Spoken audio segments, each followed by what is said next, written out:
Bonjour Mathis. Salut Frédéric. Est-ce que tu peux te présenter en quelques mots pour nous dire qui tu es? Eh ben, moi je suis Mathis Lenas, j'ai 25 ans. Je suis ingénieur des arts et métiers, j'ai fait la CLUNY 218, donc ça commence à remonter un petit peu. Et aujourd'hui je suis encore étudiant en école de commerce à Paris. Et là je suis sur le point de devenir chargé de projet innovation chaussures en course à pied chez Salomon. Et à part ça, à part le côté pro et académique, je suis aussi athlète. Je fais beaucoup de courses à pied, plus ou moins à haut niveau. Et c'est vraiment ma passion en dehors de l'académique et du professionnel.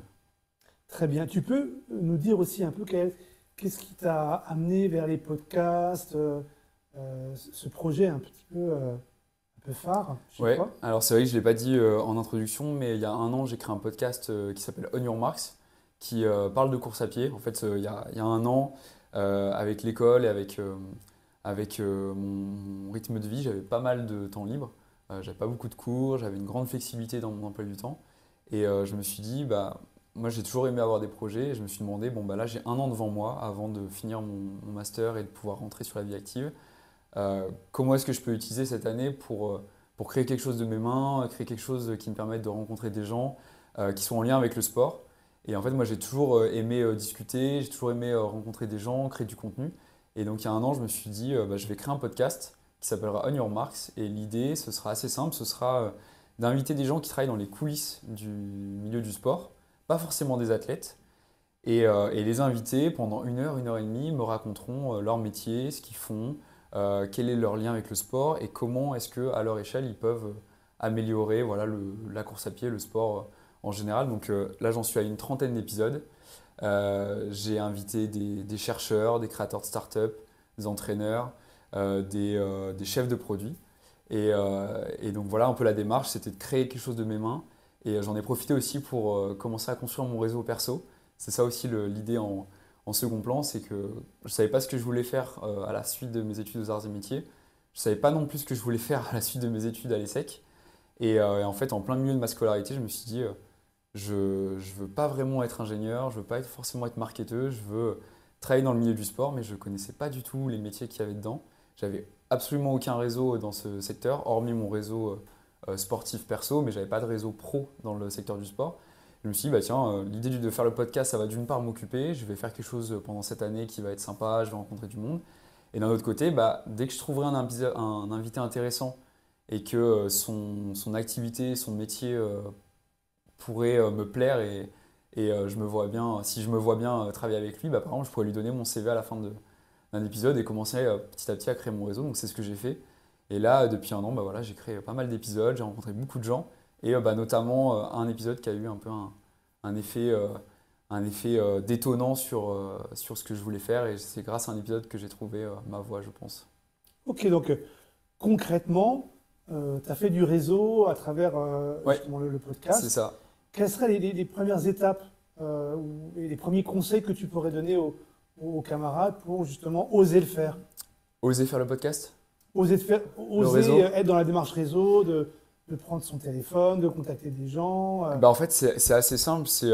Moi, au début, c'était d'abord l'idée de faire le podcast. Je me suis dit qu'en fait, le plus dur serait de faire le podcast et ensuite le réseau suivrait. C'est-à-dire qu'au fur et à mesure, quand on peut pas, je pense qu'on ne peut pas demander tout de suite à un PDG d'entreprise de venir sur un podcast qui n'a pas, enfin, qui a pas d'épisode, qui a très peu de vécu. Donc, je me suis dit au début, je vais commencer tout doucement avec mon réseau perso.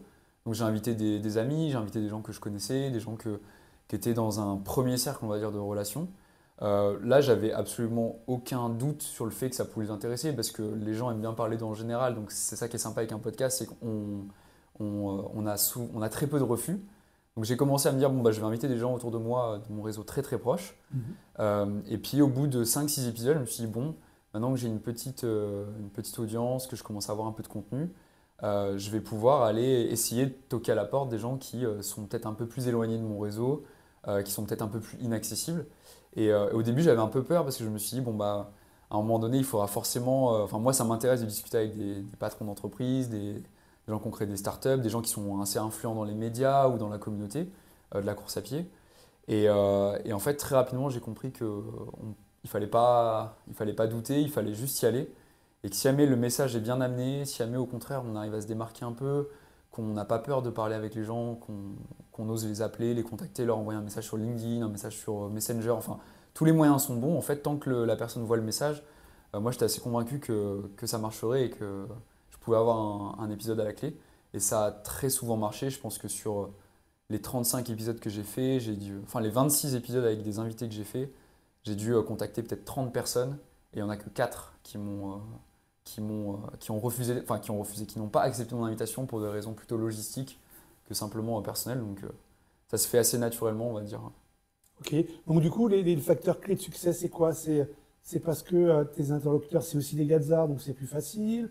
Parce que peut-être le sujet aussi que tu amènes, vous le partagez tous les deux. C'est quoi un peu Je les... pense que le succès pour faire du réseau, enfin en tout cas moi ce qui m'a permis d'avoir un beau taux de succès on va dire, c'est d'une part de planifier un peu la rencontre, de planifier la démarche, de suivre la personne un peu en amont. C'est-à-dire que là j'avais par exemple l'épisode en question qui m'a fait vraiment trouver ma voie, c'est un épisode, il se trouve que c'est un épisode avec un Gazard.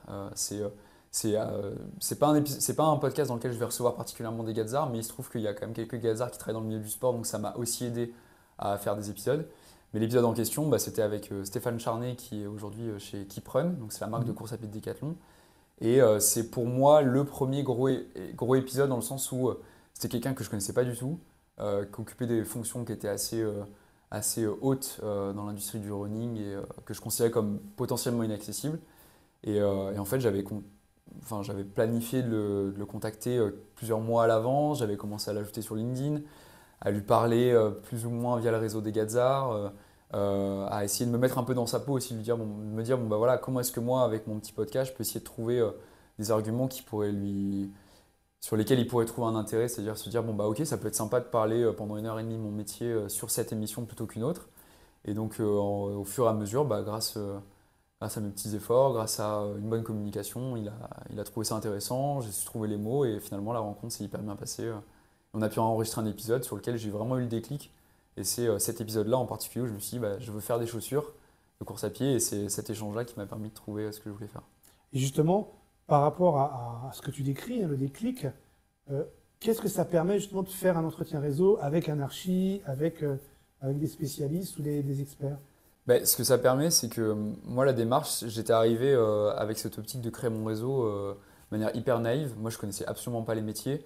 Je connaissais pas les études qu'il fallait faire pour faire tel ou tel métier. Je connaissais pas les débouchés. Je connaissais pas du tout le fonctionnement très technique de certains métiers, que ce soit voilà, dans le produit, dans l'événementiel, dans le média. Donc, j'ai rencontré pas mal de gens qui bossent là-dedans. Et en fait, je trouve que la démarche, moi que j'appelle un peu coup de fil à un archi, c'est-à-dire on se pose des questions sur un métier, on trouve quelqu'un qui occupe ce métier avec lequel on peut avoir une proximité. Donc il se trouve que le réseau des arts et métiers est quand même assez super pour ça, c'est qu'on dans toutes les branches, dans tous les métiers, dans tous les secteurs, on trouve un archi qu'on peut appeler. Moi, c'est ce qui s'est passé avec Stéphane, donc je l'ai appelé, il m'a expliqué ce qu'il faisait, en quoi consistait son métier, quel avait été en fait son cheminement pour en arriver là. Donc en fait, on a eu un échange très technique sur voilà, qu'est-ce que c'est mon métier, comment on fait pour le devenir, qu'est-ce que ça implique comme tâche, comme enjeu, comme mission. Mais je trouve que ce qu'il y a de plus avec le coup de fil à un archi, c'est qu'il y a une barrière un peu formelle qui se brise. Et je trouve que ce qui est cool, c'est qu'on peut aborder aussi des sujets très informels du style est-ce que en fait ton métier te plaît? Est-ce que la boîte dans laquelle tu travailles, elle est sympa? Est-ce que tu te verrais encore bosser dans cette boîte pendant 15 ans? Alors tout n'est jamais à 100% positif, mais est-ce que dans les 10% par exemple de négatifs que tu n'aimes pas dans ton métier, qu'est-ce que c'est? Est-ce que c'est dû à la boîte? Est-ce que c'est dû à l'ambiance? Ce genre de choses-là. Et moi, c'est ce que j'ai beaucoup aimé dans la manière de réseauter qu'on nous a un peu inculqué aux arts et métiers. C'est vraiment de pouvoir briser cette barrière formelle et très rapidement, au bout de 10-15 minutes, pouvoir discuter sur tous les à côté avec la personne qu'on a en face de nous. Super, tu es en contact d'ailleurs avec lui, avec Stéphane? Oui, alors c'est assez marrant parce que ça a été mon premier contact vraiment dans tout ce qui était conception de produit. Moi, à la base, je ne savais pas du tout ce que je voulais faire. Je savais pas, j'hésitais entre les médias qui m'intéressaient beaucoup dans le sport, qui est vraiment une branche super. J'hésitais avec le produit, j'hésitais aussi à créer une boîte de services. Pourquoi pas faire du coaching ou de la promotion d'athlètes. Je ne savais absolument pas ce que je voulais faire. Et vraiment, en rencontrant Stéphane, en allant à Lille chez Keeprun pour voir ce qu'il faisait, comment est-ce qu'il travaillait, euh, j'ai vraiment eu un déclic. Donc on est resté en relation depuis plus d'un an. Moi maintenant aujourd'hui je le considère un peu comme mon mentor. C'est-à-dire que pour des raisons perso, pour des raisons, enfin pour mille raisons, j'ai pas rejoint Keyprun pour travailler avec Stéphane. J'ai rejoint une autre entreprise donc, qui est Salomon. Mais je considère toujours Stéphane comme un mentor. C'est-à-dire que quand j'ai besoin d'avoir des avis sur, par exemple, là quand j'ai trouvé mon stage chez Salomon, j'ai beaucoup utilisé le retour d'expérience de Stéphane. Je l'ai appelé avant de dire oui ou non quand j'ai commencé mes recherches parce que je me suis dit, lui, il a 15 ans d'avance sur moi en fait. Il y a une belle similarité entre son profil et mon profil. On est un peu différents, mais on a la même envie de faire des produits en course à pied. Et quand j'ai fait mes recherches de stage, je l'ai contacté et je lui ai parlé de mes opportunités. Il connaissait en fait toutes les boîtes auxquelles j'avais postulé. Et, euh, et c'est lui il m'a pas aiguillé, mais il m'a dit, écoute, moi sincèrement, je te conseille vraiment d'aller dans telle boîte plutôt que dans telle autre parce que euh, si on raisonne court terme, il peut se passer ça pour toi, mais si on raisonne long terme, il peut se passer ça pour toi. Lui qui a une très bonne connaissance par exemple de l'industrie, il m'a dit aujourd'hui cette boîte elle maîtrise très bien tel enjeu, elle va avoir 2 ans d'avance sur une autre, donc ça peut être intéressant pour toi. Donc aujourd'hui ouais, on est toujours en relation. Après moi j'ai construit mon réseau avec d'autres personnes qui sont des arts, pas du tout des arts, qui sont ingénieurs, pas du tout ingénieurs, mais j'aime bien justement avoir 4-5 personnes que je considère comme des mentors et dès que j'ai une question un peu plus carriériste ou perso, pro, je peux les contacter et c'est toujours hyper sympa.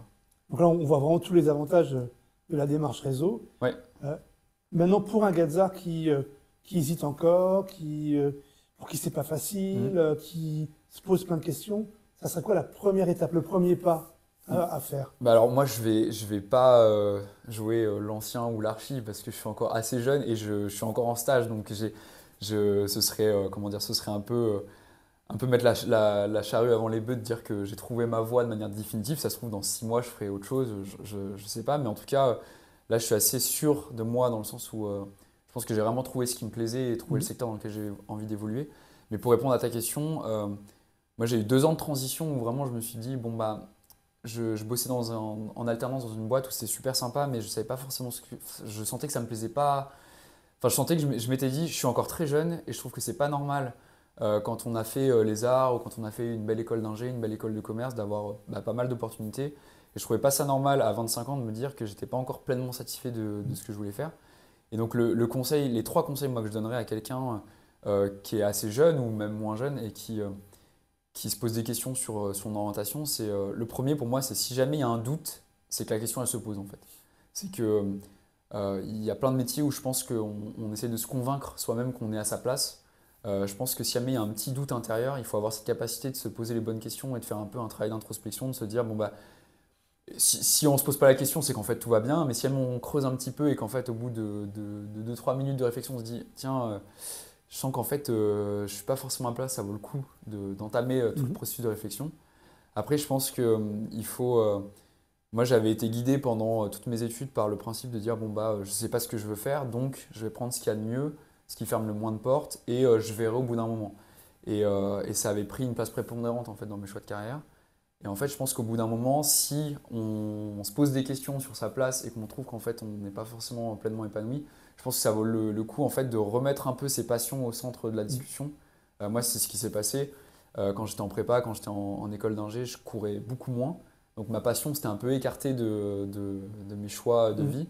Et en fait, quand je suis arrivé à Paris, j'ai eu le temps de beaucoup plus courir, de revenir un peu à haut niveau. Et en fait, c'est ça qui a été l'élément déclencheur en me disant, c'est super l'ingénierie, super les métiers que j'ai pu faire jusqu'à présent, mais en fait courir c'est vraiment ce qui me plaît. Donc il faut que ce soit incorporé à mes choix de parcours et mes Mhm. choix de carrière. Et le dernier conseil que je donnerais, c'est vraiment qu'en fait faut oser tout simplement parce que je pense on n'est pas tous égaux là-dessus sur le fait d'oser, d'être un peu à l'aise à discuter avec des gens, d'envoyer des premiers messages, de se challenger, de challenger un peu les autres. Mais je pense que euh, il ne faut pas du tout avoir peur parce on a tous un beau background, on a tous plein de capacités, la tête bien faite.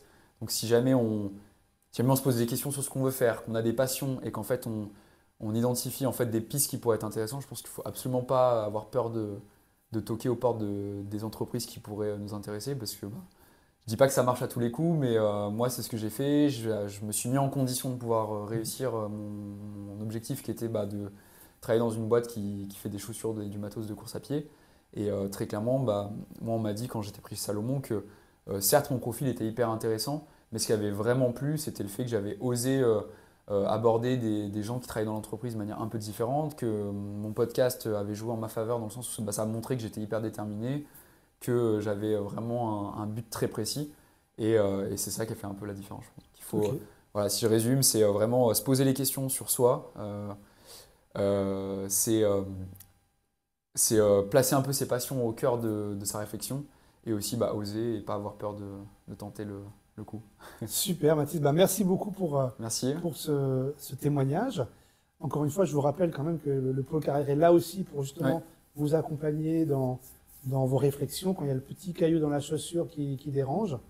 Et merci encore pour avec nous avoir plaisir. montré que c'est possible. Avec grand plaisir. Merci beaucoup. Merci, Mathis.